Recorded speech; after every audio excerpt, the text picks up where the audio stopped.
bienvenue au Sikha de Parshat Tetzaveh dans le projet de Project Lekutei Sichos. Donc, nous allons faire le premier Sikha sur le Parshat de Tetzaveh dans Chelek Tetzain dans le 16e tombe.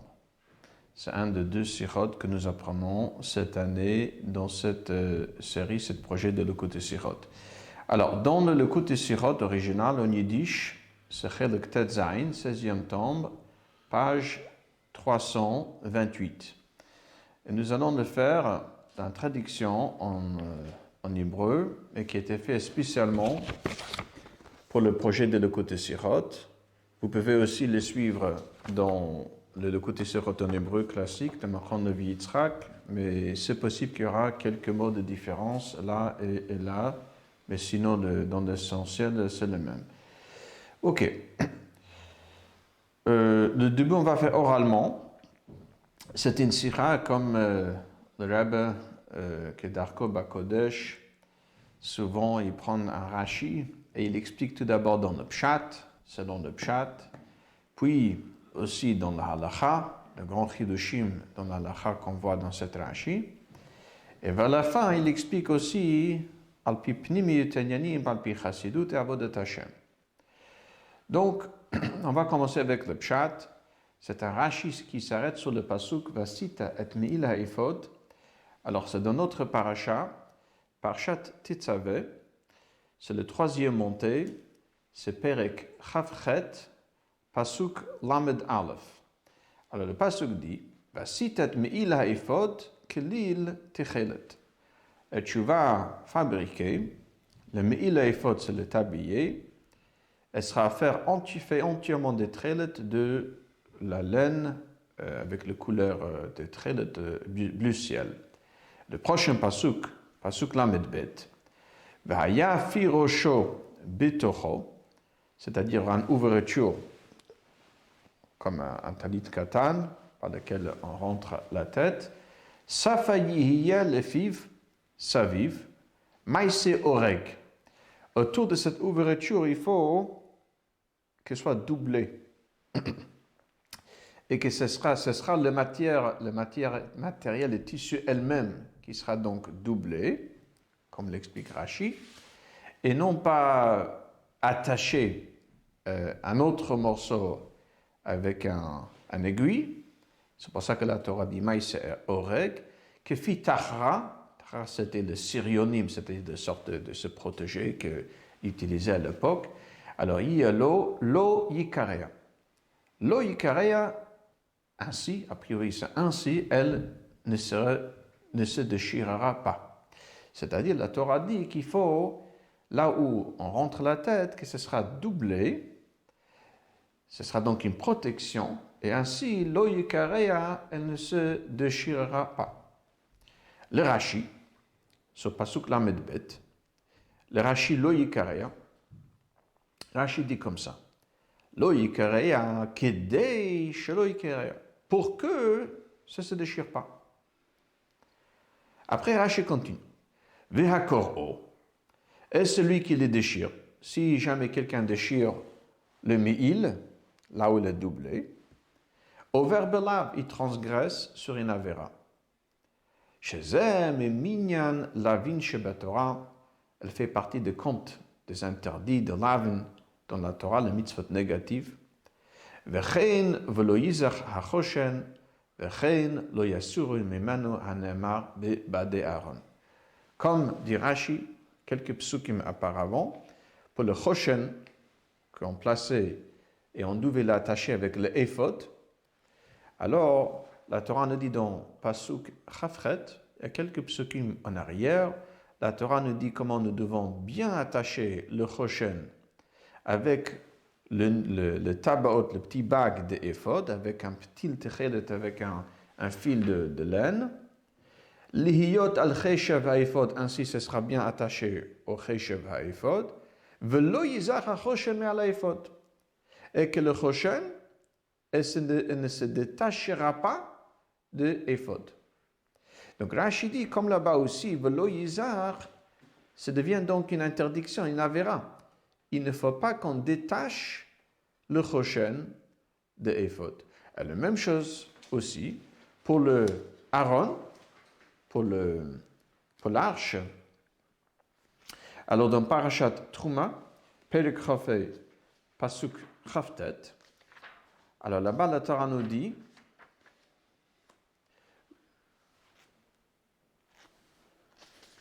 Pasuk Tedva, pardon, Venatata betabot Aaron yu abadim, que le badim, le bâton avec lequel on transportait l'arche, il faudra qu'ils seront dans le tabot, dans le bag. Lo yasiru memano, il ne faut pas qu'on les enlève d'Aaron. Donc là aussi, lo yasiru, ça devient une avéra, une interdiction. Donc Rashi dit ici, lo yikarea, ce n'est pas seulement pour que, une raison pour laquelle il faudra faire un doublure.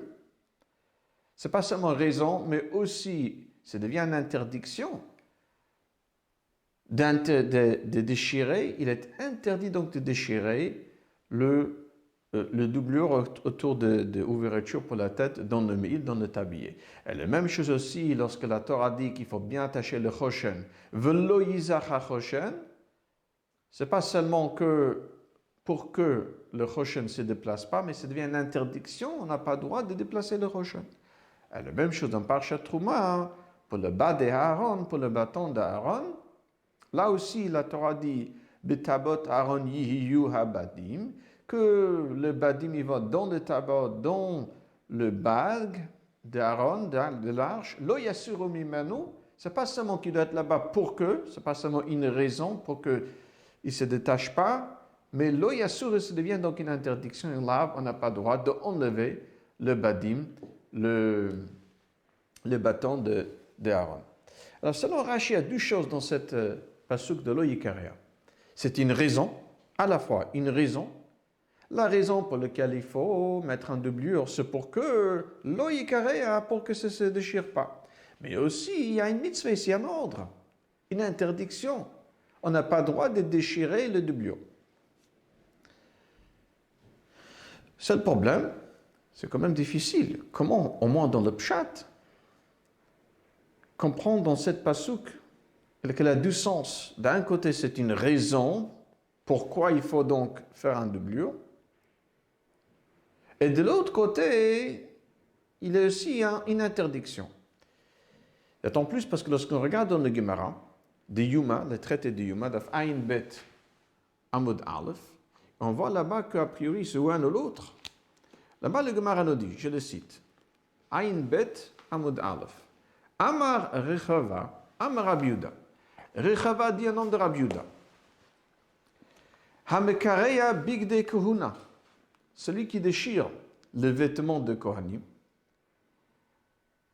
Loker, c'est la punition de Malkout, c'est-à-dire qu'il a transgressé sur une avéra. Shenema, comme dit le verset, Lo Yikareya. Donc on apprend de notre passou qu'il est interdit de déchirer le vêtement de Kohanim. Vient le Gemara Mat qui fait Rabba Chabar Yaakov. Rabba Chabar Yaakov, il objecte et demande d'où est-ce que tu sais qu'il s'agit ici d'une avéra, d'une interdiction. Vedilma hachika marachamana navid leisafa qui heiche de l'onikarea. La Torah dit il faut faire un doublure pour que l'oikarea, pour que ça ne se déchire pas. Donc c'est possible qu'ici il ne s'agit pas d'une avéra, d'une interdiction, mais qu'une raison pour laquelle la Torah nous a obligés de mettre, de fabriquer ici un doublure. Alors il répond Miktiv Shelo Yikarea. Est-ce que dans le passage c'est marqué Shelo, ça veut dire pour que Shelo Yikarea, c'est marqué Lo Yikarea. Ça veut dire qu'il s'agit ici de Inavera. Donc on va dans le Gemara que le fait que ce n'est pas marqué Shelo, c'est marqué Lo Yikarea, donc il s'agit d'un lav. Si ça avait été marqué Shelo Yikarea, ça aurait été une raison. Alors, comment Rashi, il explique dans le pshat de Pasuk qu'il s'agit donc de deux choses à la fois. Et une raison et aussi une interdiction. Ça, c'est donc la première question que le rabbi demande. Dans la suite, le rabbi demande, puisque Rashi dit juste après, chez Zem Minyan, la vin sheba Torah, elle fait partie de compte des interdits de la Torah. Alors là, a priori, Rashi est en train d'amener une preuve qu'il s'agit ici d'une interdiction parce que ça fait partie de l'avin dans la Torah. Le rabbi demande dans le pshat, encore une fois, on ne voit pas qu'elle fait partie de l'avin. On ne voit pas une preuve ici dans le pshat que lo yikarea veut dire une interdiction et que ça fait partie de l'avin des interdits de la Torah. Et encore, le rabbi continue. Dans la suite de Rashi dit Vechen, la même chose aussi, c'est marqué Velo Yizach HaChoshen, que le Choshen ne se déplacera pas d'éphod. Et aussi Vechen lo Yasuru Mimano. Il ne faut pas que le bas d'Aaron, le bâton d'Aaron, se déplace d'Aaron. Pourquoi Rashi continue à amener ces exemples-là? Alors, le Mefarshim dit, c'est une sorte de preuve. Comme là-bas, pour le Choshen, pour l'Aaron, c'est à la fois, on peut dire que c'est à la fois une raison et à la fois une lave, une interdiction. La même chose ici pour le Ikaria. Le problème est, si il faut expliquer que ça peut être les deux à la fois, une raison et aussi une interdiction, alors pourquoi Rashi attend jusqu'ici pour le pasuk lo Ikaria, pour l'expliquer? Et pourquoi Rashi n'explique pas cela déjà dans Parashat Trouma, lorsqu'il s'agit de Bad Aaron? Et un peu plus tard, juste avant notre pasuk, Lo Yizach HaChoshen, pourquoi il attend jusqu'ici pour expliquer que ça peut être à la fois une raison et à la fois une lave. Donc nous avons trois questions principales que le Rebbe demande sur cette Rashi. D'abord, lorsqu'on regarde dans le Gemara, on voit que le pasuk est ou une raison, lo yikari est une raison pourquoi il faut fabriquer un doublure, ou bien c'est une interdiction, lo yikari, il ne faut pas déchirer, c'est l'un ou l'autre. Et Rashi, dans le Pshat, comprend qu'il s'agit à la fois d'une raison et à la fois d'une lave, d'une interdiction. Deuxième question, Rashi dit ça fait partie des Minyan HaMitzvot. A priori, c'est une sorte de preuve qu'il s'agit ici d'une lave, d'une interdiction, quelque chose qu'on ne voit pas dans le Pshat. Et troisième et dernière question, Rashi amène des exemples. Et comme le Mefarshim m'explique a priori, pour montrer que ce n'est pas la première fois que nous voyons qu'un pasuk qui lui ressemble peut être à la fois une raison et à la fois une interdiction. Alors si c'est déjà quelque chose qu'il faut prouver, etc., comment ça se fait que dans le psukim de Parashat Trouma, lo yasuru ba de Aaron, pour le bâton d'Aaron, et dans le pasuk qui parle de Choshen, il y a quelques psukim avant notre pasuk, lo yizach ha-Choshen, là-bas Rashi ne trouve pas nécessaire de l'expliquer, qu'il s'agit à la fois d'une raison et à la fois d'une lave, d'une interdiction, qu'un autre pasuk, là Rashi l'explique. Il amène comme des exemples de psukim de Parashat Trouma et de Choshen. Donc on va voir comment le Rebbe explique tout cela. Donc ça, à partir de Sifhei, dans l'écoute de Sichot original, c'est page 330. Voilà, sinon ici, dans cette traduction, c'est page 3. Donc Sifhei de cette Sicha. Bir Bozer, le Rebbe l'explication, al derech hapshat, yesh lefarish. שלא יסורו ולא ייזך אינם נתינת טעם, אלא רק ציווי, ולאו בפני עצמו. מאחר שכמבואר לעיל, אילו הייתה זו נתינת טעם, הווה ללממך שלא יסורו, שלא ייזך, וכקושת הגמרא. Dans le pshat, le lo yikareya, a priori, ça veut dire qu'il y a une interdiction.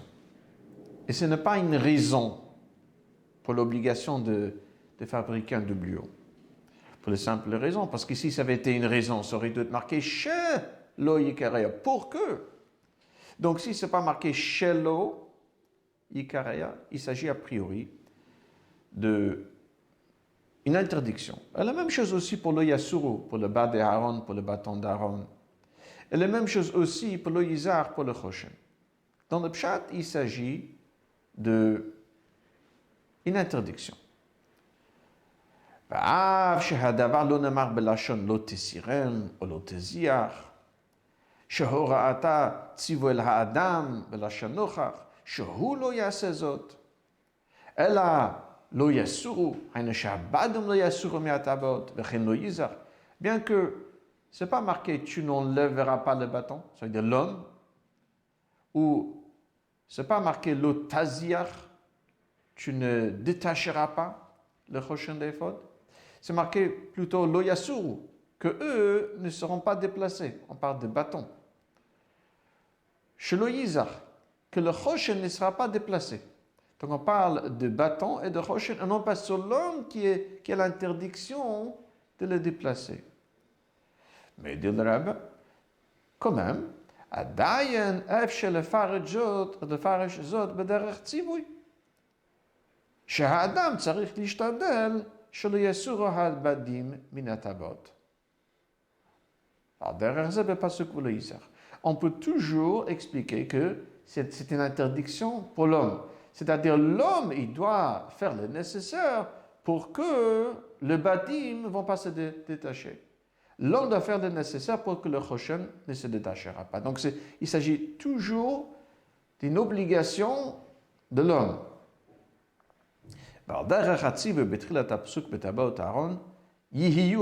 Comme c'est marqué juste avant le yasuru, pour le batim, juste avant que c'est marqué le yasuru, qui ne vont pas être détachés, c'est marqué betabaot Aaron yihiyu habadim.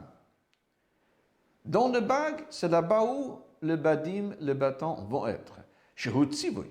Bien sûr, là-bas, il s'agit d'un tzivui, un ordre à l'homme. She'av she'akatuv einu medaber odot pulat adam, el odot habatim. Betabaot Aaron yihiyu habatim. Bien que là-bas aussi, au début de pasuk, le pasuk ne parle pas directement à l'homme, il parle plutôt de badim, mais on comprend que c'est un tzivui, un ordre sur l'homme qui doit faire le nécessaire pour que le badim resteront dans le tabaot Aaron, dans le bac d'Aaron. Ok, donc ça c'est pour le deux psukim, pour le bas d'Aaron, le yasuru, et aussi pour le choshen, pour le yizach. Dans le pshat, a priori, il s'agit ici d'une interdiction à l'homme. En tout cas, il doit faire le nécessaire pour que ça ne se détache pas. On arrive à un autre pasuk. Ça veut dire, dans d'autres termes, il n'y a pas de raison pour que Rashi s'arrête sur ces deux premiers psukim. On arrive à l'oïkarea, dans notre pasuk qui parle de Me'il. Ela shiyeshna shinoi bekatuv didan, shebo nemar lo yikarea. Le kouf avec un kamatz, le resh avec un tzeiler, et le ayn avec un patach, lo yikarea. Binyan nifal, c'est passif. Pour le choshen, pour le badé Aaron, c'est marqué qu'il ne faut pas qu'ils seront déplacés. C'est quelqu'un qui va le déplacer. L'oïkarea, c'est pour que ça ne se déchire pas. Pas qu'elle ne doit pas déchirer par quelqu'un. L'oïkarea, ça ne se déchire pas. On parle donc de Me'il elle-même ne doit pas se déchirer.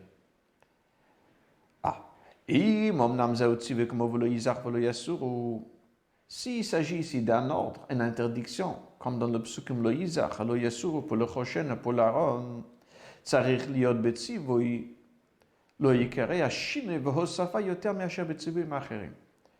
S'il s'agit ici d'un ordre, certainement dans cet ordre, on va dire cet ordre plus inclusif, elle doit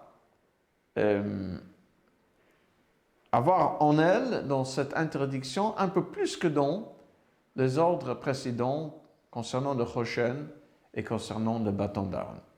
L'oïkarea, elle ne se déchire pas, c'est un peu plus que juste qu'elle ne sera pas déchirée. Alors, je vais donner un exemple. Et comme je pirache Rashi, al kol melacha lo yeyase behem. Dans Parshat Bo, parlons du premier jour de Pessah, d'abord c'est marqué kol melacha lo yeyase behem. Toute melacha, tout travail ne sera pas fait. Non pas qu'il ne faut pas faire de melacha, mais le melacha ne sera pas fait. Ne se fera pas, plutôt.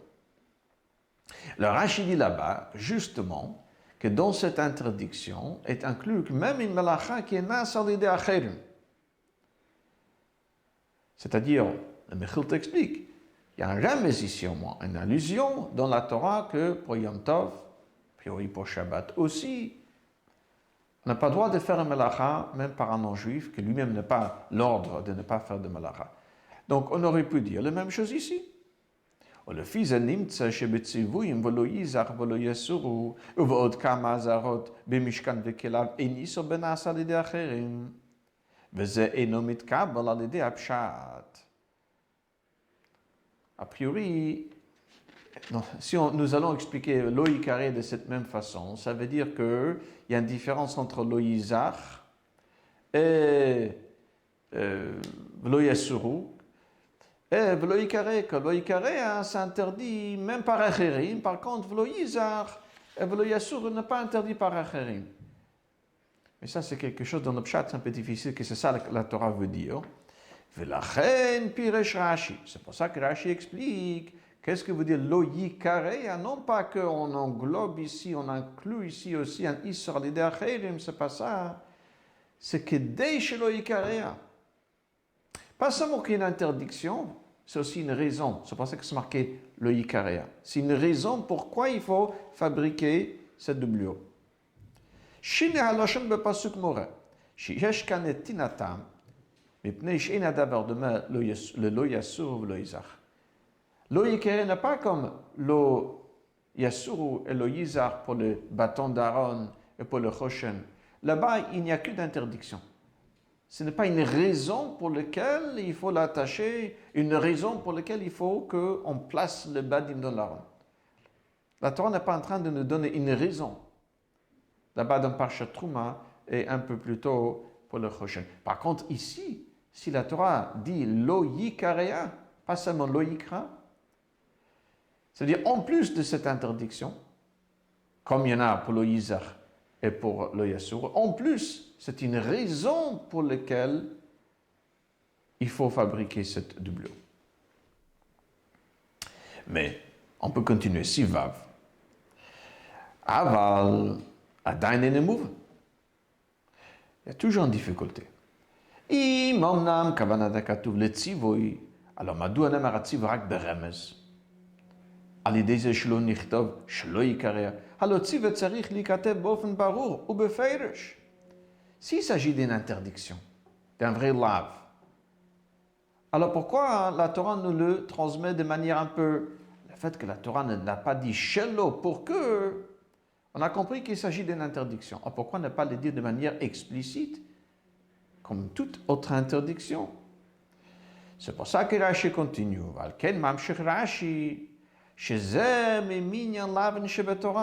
Ça fait partie de l'avin des interdits dans la Torah. Dans d'autres termes, le Rabbi explique, זה שיש במשמעות תיבות לא יקרא גם לאו, אינו כדי להשמיענו כאן את עצם האיסור לקרוא את המעיל. Ça que la Torah nous dit qu'il y a un lave ici, une interdiction, c'est pas que grâce à cette lave, nous savons que c'est interdit. Le Rabbi dit, l'interdiction, on sait bien avant, et même s'il n'y a pas de lave, même s'il n'y a pas de mitzvah négative, hein, l'interdiction de l'eau, même si on va dire que l'eau icarée n'a qu'une raison, n'a pas une lave. De toute façon, déchirer le me'il est interdit de toute façon. Et ça, nous le savons déjà depuis le début de la paracha qui parle de Bigdei Kehuna. Zot yodim anu kvar mimakom acher kidelekamad. אלא כדי שהאיסור יהיה ממניין לאווין. כוונת הכתוב כאן היא לכלול את האיסור הידוע בחשבון שסמכי לא תעשה, ולכן מוכרחת להיות כאן משמעות של לאו, ועניין זה יכול להיכתב גם ברמז בלבד.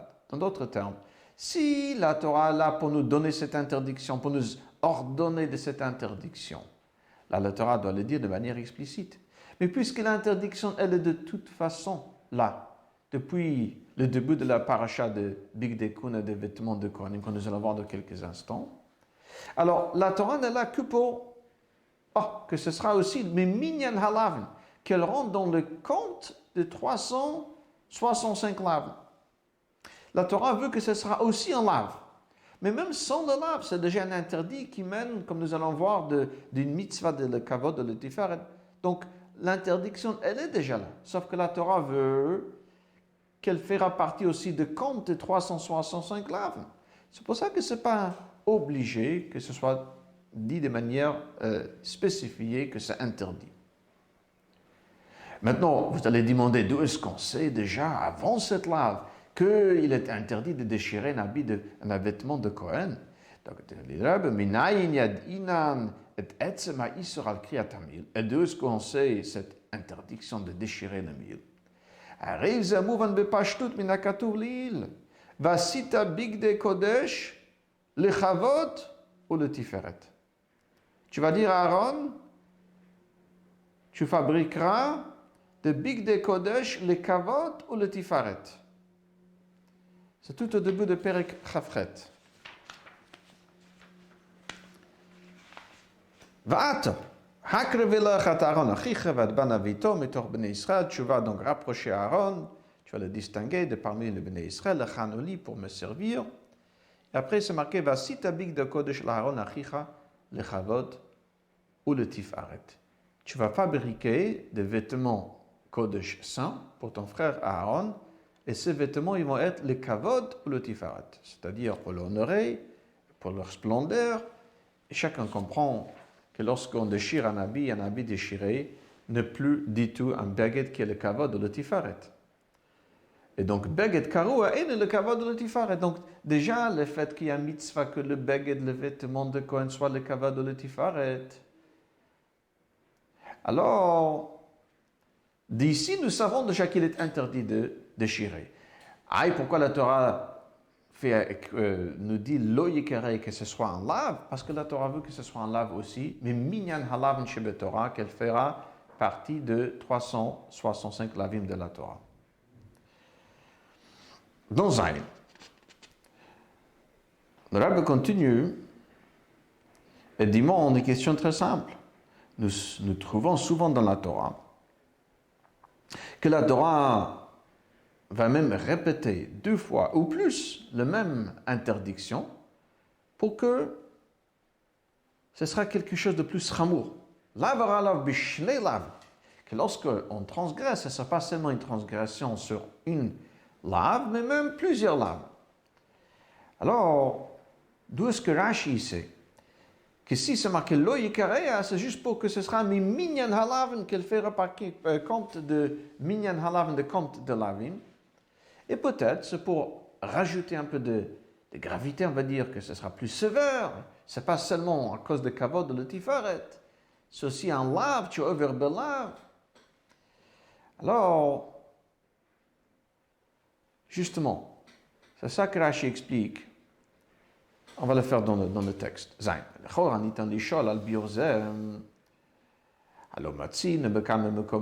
trouve dans plusieurs endroits. Shosif Torah lav, lav alav bishne lav inu kayotze bezem. ואף על פי כן כתובים כל הלווים בסגנון של ציווי. אם כן, אף כאן לכאורה היה צריך להיכתב ציווי מפורש שאסור לקרוא את המעיל. Nous avons expliqué que l'interdiction elle est déjà là à cause de le kavod de le tifaret.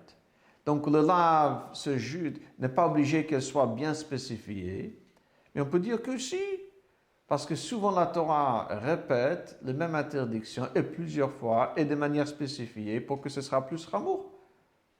Alors, וזאת מיישב רש"י בלשונו, והקוראו עובר בלאו, שזה ממניין להבין שבתורה. Celui qui déchire transgresse sur un lave parce qu'elle fait partie de compte de la vigne des interdits dans la Torah.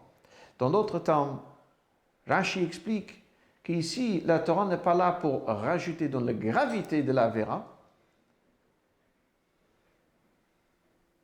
mais la Torah veut que ce soit un lave, et pas que quelque chose qui est interdit à cause de mitzvah de le kavod ou le tifaret. Haïnou. שזה ממניין להבין שבתורה. הוא טעם על זה שהקורא עובר בלאו. הסיבה שהקורא עובר עליו היא רק מפני שהוא ממניין להבין שבתורה. La seule raison pour laquelle c'est une lave, c'est parce que la Torah veut qu'elle fasse partie de lavin dans la Torah. Bim, komot haririm shebem haTorah mosifa lavin. הרי זה כדי שיהיה איסור חמור יותר בהרגש האדם, בתוך כוונה שיקל עליו להימנע מאיסור, מעשיית איסור זה. Dans des autres avérotes, c'est vrai, la Torah répète plus qu'une fois, c'est pour que ce sera aux yeux de l'homme plus sévère, donc ce sera plus facile pour lui de se retenir. Par contre, ça que celui qui déchire le me'il, lui, il transgresse sur un lave. Ce n'est pas pour qu'aux yeux de l'homme, le isur soit plus rameau. Tout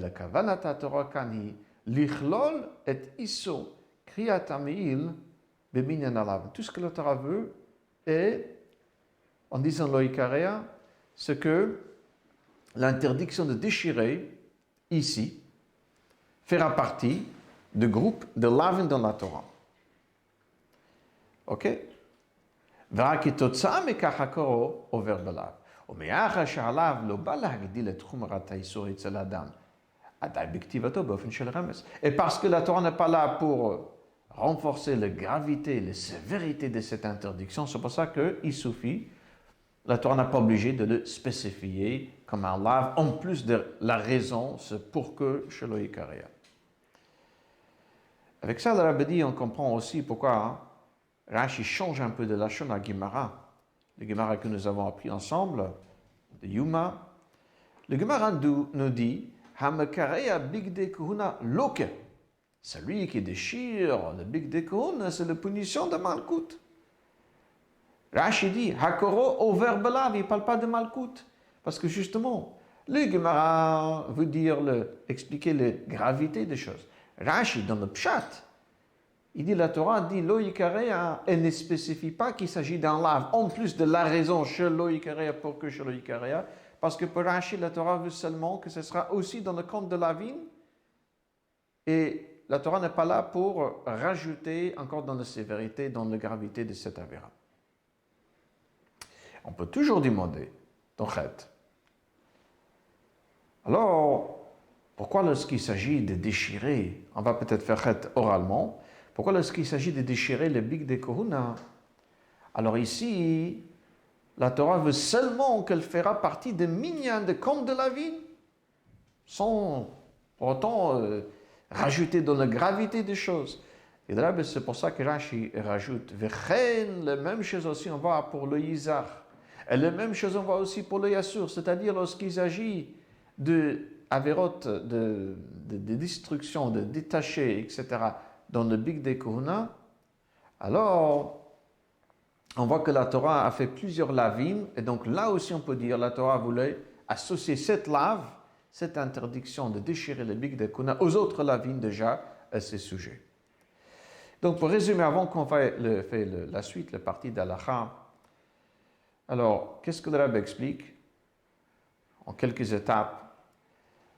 Et nous avons donc répondu sur les trois questions principales que nous avons demandées au début de Sikha. Alors, le Rabbi explique le fait que c'est marqué, c'est lo yikareya, à la place de lo yikra, comme c'est marqué velo yizar, velo yasuru. Donc, nous voyons ici, il ne s'agit pas seulement, uniquement d'une interdiction, comme c'est le cas de yizar, velo yasuru. Dans le pshat et le Rabbi, là-bas, ce n'est qu'une interdiction.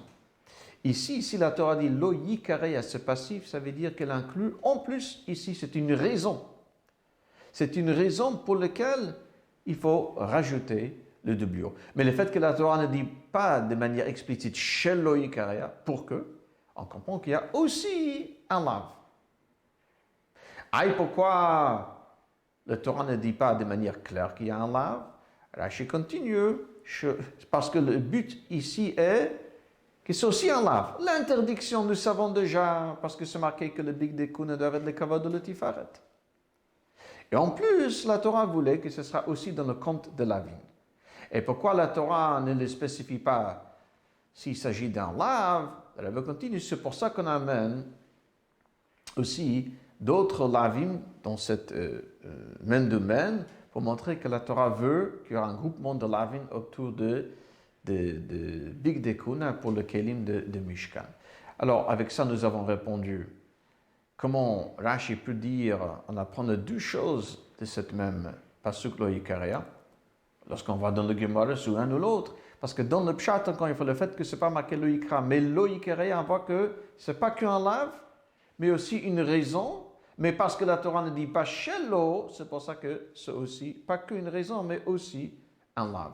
Ça, c'était la première question que nous avons demandé. Dans le Pshat, d'où est-ce que c'est Rashi que c'est juste pour que ce sera comme minyan, que ça rentre dans le minyan halavin. Alors, parce que c'est marqué déjà le kavod de l'etifaret. Il y a une interdiction de toute façon. Donc, la Torah veut que ce sera aussi un lave, en plus de Issur qui mène de le kavod de l'etifaret, ce sera aussi considéré comme un lave, une mitzvah lotase. Et où est-ce qu'on le voit? On le voit donc de l'Oïzar et de l'Yasuru. Donc, la troisième question, pourquoi Rashi ne s'arrête pas sur l'Isar ou l'Yasuru, ce n'est même pas une question après tout ce que nous avons expliqué, parce que là-bas, il n'y a aucune difficulté. Là-bas, ce n'est pas deux choses, là-bas, c'est justement qu'un lave. Ici, le Chidoché, en plus du fait que l'Oïkaré est une raison pour laquelle il faut fabriquer un doublure, en plus, il y a aussi une interdiction. Et maintenant, au parti d'Alaha. Il y a un grand Chidoché niveau d'Alaha ici, dans cette Rashi, sur la Torah, dans Siftet. Mais une des choses nuflaim, des choses extraordinaires au niveau de halacha. Alors, le Rabbi amène dans le Rambam, Perek Tet, le 9e Perek de Hilchot Klei HaMikdash, Ha'obdim Bo, dans Halacha Gimel. Alors, le Rambam amène cette mitzvah de fabriquer un doublure. À la fin de cette halacha, alors le Rambam dit comme ça. Vahakorea pi hami'il loke. Celui qui déchire, c'est malkout. Comme c'est marqué dans le Gemara de Yuma. Shelema lo ikarea, comme dit le Fasuk lo ikarea. Le Rambam rajoute. Vuhu hadin. Le chol bigdei kohuna. C'est le même din pour toutes les bigdei kohuna, comme c'est marqué là-bas dans le Gemara. Et le Rambam dit, Shehakorea otam derech hashchata loke. Celui qui déchire, il commence avec le me'il. Il dit, celui qui déchire le me'il, c'est une avéra. C'est marqué l'oïkarea. Après, il dit, la même chose pour toutes les bigdei kohuna. Celui qui les déchire, derech hashchata, de manière, ça veut dire, destructive, hein, pour le détruire, loke. Alors, le fait qu'il mène deux phases différentes. Il commence avec le me'il. Il dit, celui qui déchire est ouvert sur un lave. Après, il parle de toutes les bigdei kohuna. Il dit, celui qui les déchire, toutes les bigdei kohuna, bederech hashchata, il rajoute. Si c'est bederech hashchata, de manière destructive, lui aussi, il est ouvert sur un lave. Alors, le Mefarshim explique, le Neisek Klei HaRambam, notamment le Lechem Mishnah, dit qu'on va dans le Rambam qu'il y en a quelque chose en plus dans le me'il par rapport à toutes les autres bigdei kohuna. Pour toutes les autres bigdei kohuna, c'est que bederech hashchata. C'est que lorsqu'on les déchire, mais de manière de baltashchita, pour détruire. Mais pour le me'il, déchirer, on va dire, il veut juste ouvrir pour le recoudre. C'est même pas bederech hashchata, et déjà c'est interdit. Lorsqu'on regarde dans le Gemara de Yuma, on ne voit pas cela. Le Gemara dit, celui qui déchire le vêtement de kohuna, peu importe lequel, il est ouvert comme ça marqué l'oïkarea. On le met tout dans la même interdiction. Dans le Rambam, on voit que l'interdiction de me'il est un peu différente que l'interdiction de toutes les autres bigdei kohuna. L'Acharonim, notamment le Minchat Chinuch, dans Mitzvah Kuf Aleph, dans le Sefer HaChinuch, explique longuement que le Rambam ne suit pas que le Gemara dans Yuma. Il y a d'autres Gemara dans Zvachim, la vie de Reish Lakish. Que Reish Lakish, a priori, de ce que veut dire Reish Lakish, c'est qu'on apprend de Pasuk lo tasun ken la Hashem Elokechem, après que la Torah nous dit que vous allez venir tatztem et mizbechotem, tu vas détruire leurs autels de Avodah Zarah. Après ça marqué lo tasun ken, il ne faut pas faire pareil, ça veut dire détruire la Hashem Elokechem. Qu'on ne parle pas que sur le Mizbeach selon Reish Lakish, mais aussi de tous les vêtements, toutes les kelim de Beit HaMikdash et aussi les vêtements de Kohen Gadol. Donc, ça c'est la source de cette interdiction pour toutes les autres bigdei kohuna c'est de cette Rish Lakish, de cette Pasuk, dans Sefer Dvarim. Mais de l'Oïkaré, c'est une autre interdiction qui ne parle que sur les mille, que sur le mille qu'on n'a pas le droit de le déchirer. Et peu importe de quelle manière, ou de raison. Ça, c'est l'avis de Rambam, telle qu'elle est expliquée par le Mishnah, le Malach et le Minchat Chinuch. Le Rebbe, lorsqu'on regarde dans le Rashi ici, pas du tout. Il y a une interdiction pour tout le Big Dekona pour la même manière, le Kavod ou le Tifaret. Un lave, est-ce qu'il y a c'est un vrai interdit de la Torah, mais minyan halavin, ça on peut dire, ça c'est pour le mil peut-être, et pas pour les autres Big Dekona. Oui ou non? En tout cas, comme le Rabbi nous a bien expliqué cette Rashi, l'Oïkaré ne vient pas rajouter quelque chose par rapport à cette histoire qui existe déjà, le Kavod ou le Tifaret, c'est que la Torah voulait que ce soit aussi minyan halavin concernant le mil. Mais il n'y a rien de plus par rapport à la déchirure de Mihil que les Issur, que l'interdiction qui existe déjà et pour le Mihil et pour toutes les autres Big Dekuna. C'est-à-dire que lorsqu'on va déchirer un des Big Dekuna, ça va à l'encontre de ce que la Torah nous a dit, que le Big Dekuna doit être le Kavod ou le Tifaret pour honorer dans toute leur splendeur. Donc on voit que selon Rashi n'est pas d'accord, Rashi à la Torah, au moins, n'est pas d'accord avec le Rambam, la destruction des autres habits n'est pas à cause de l'otas ken Hashem Elokechem, la vie de Reish Lakish de Mesir Tezvachim, toutes les Big Dekuna sont dans la même interdiction à cause de le Kavod ou de Tifaret, il est donc interdit de le déchirer, sauf que la Torah veut qu'il y aura aussi un lave, mais minyan halaven, concernant le Mihil. Donc on a fait le halakha oralement. Nous allons terminer. Vous pouvez bien sûr vous-même faire le sikha à l'intérieur dans le texte, il est très intéressant. On va terminer la dernière partie, c'est Yud, et on va la faire aussi oralement. C'est le parti de Yena Shel Torah, le vin de la Torah, le Sodat Torah, le Pnimiyat Torah qu'il y a dans cette Rashi. Tout d'abord, le Rabbi explique, le Rabbi demande une question. Rashi dit, après qu'il dit que c'est mes minyan halavin, dit Rashi, Vechen, c'est la même chose aussi pour le pasuk Velo Yizach. Et Vechen, c'est la même chose aussi pour Velo Yasuru, de ne pas enlever le bâton d'Aaron. Alors le Rabbi demande d'abord quelle est la raison pour ne pas enlever le bâton d'Aaron. Pour le Choshen, on peut comprendre parce que la Torah nous a déjà dit qu'il faut que ce sera toujours au côté de cœur, Benassa Aaron, et Shemot Bnei Israël, Bechoshen Amishpat al-Libo, le Zikaron de Hashem Tamid. Donc il y a une raison pour laquelle le Choshen doit toujours être attaché, collé à son cœur. Quelle est la raison pour laquelle le Badeh Aaron ne doit pas se détacher? Aussi, le Rabbi demande pourquoi c'est marqué encore une fois Vechen. Il a déjà dit Vechen, lo Yizach. Donc il aurait dû être marqué Vechen, velo Yizach, velo Yasuru. Comme velo Yikare, il y a encore deux psukim. Pourquoi il dit à nouveau Vechen, lo Yasuru? Alors, la raison pourquoi il ne faut pas le détacher, le Rabbi amène l'explication que donne le Chinuch. Très intéressant, le Chinuch de Mitzvah, Tzadek Vav. Alors, je vais les lire. Nitztavinu, on nous a ordonné, le Balnasir Badeh Aaron Mimanu, de ne jamais enlever le bâton d'Aaron, de l'arche elle-même. Et pourquoi Peni etzrichim latzet im Aaron le shumakom bimihirut, de craindre que soudainement il faudra déplacer l'Aaron. Lorsqu'il y avait une guerre, il fallait amener l'Aaron là-bas, etc. Donc s'il faudra en urgence déplacer l'Aaron, donc il faut que le bâton soit là bien fixé. Et il dit, si on est pressé, peut-être on ne va pas bien attacher le bâton.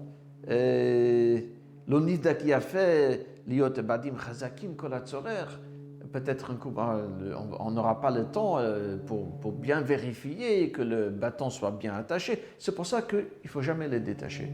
Il faut qu'il reste toujours attaché pour si en cas d'urgence, elle est déjà là. Oh. Donc, le Rabbi dit, c'est pour ça c'est marqué Vechen, parce que c'est une autre raison. Rien à voir avec le Izar, c'est un grand chidouche.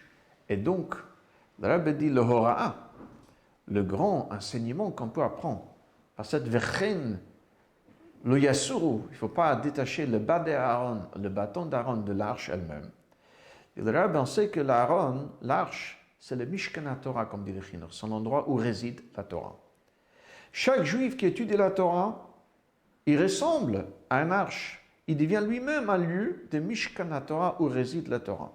Et donc, il peut se dire, lorsque je dois désigner, réserver du temps pour l'étude de la Torah, en plus si c'est quelqu'un que Torata Umenato, c'est-à-dire il étudie sans cesse, alors je ne dois me donner que entièrement pour la Torah et oublier et me séparer, m'isoler de tout ce qui se passe dans mon entourage.